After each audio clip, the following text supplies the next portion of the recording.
नरेंद्र मोदी को हराने के लिए बंदा इस तरह की कहानियां गढ़ रहा है जिसको कि सुनकर आप वाकई में ये कहेंगे कि ये कहानियां तो बच्चों को सुनाई जानी चाहिए जिससे कि बच्चे सो शांति से सोएं। मतलब केजरीवाल साहब ने अब एक नई कहानी ये कर दी है कि अमित शाह के पीएम बनने के रास्ते में जो आखिरी कांटा है वो सिर्फ और सिर्फ योगी आदित्यनाथ है।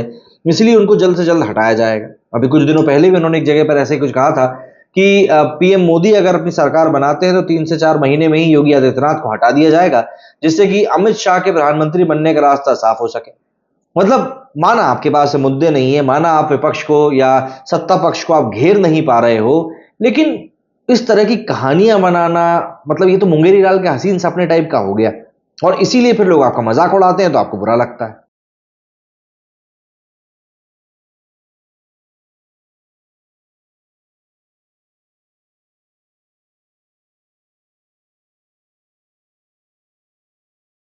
निर्मला सीतारमण और एक ब्रोकर के बीच में हुए सवाल जवाब का एक वीडियो सोशल मीडिया पर खासा वायरल हो रहा है, जिसमें कि ब्रोकर ने निर्मला सीतारमण से कुल 2 सवाल किए और ये दोनों ही सवाल इतने ज्यादा जरूरी और इतने ज्यादा सजग थे, मतलब फैक्टफुल थे, कि निर्मला सीतारमण के पास में इस बात का कोई जवाब ही नहीं था।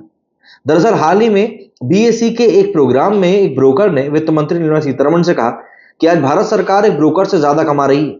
मैं निवेश करके सारा जोखिम उठाता हूं और भारत सरकार मेरे मुनाफे का पैसा ले लेती है टैक्स के नाम पर।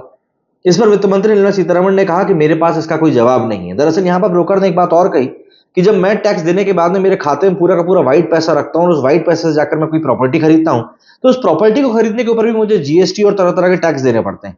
तो क्या ये मैं सिर्फ और सिर्फ टैक्स देने में ही अपना पैसा खर्च नहीं कर रहा हूं?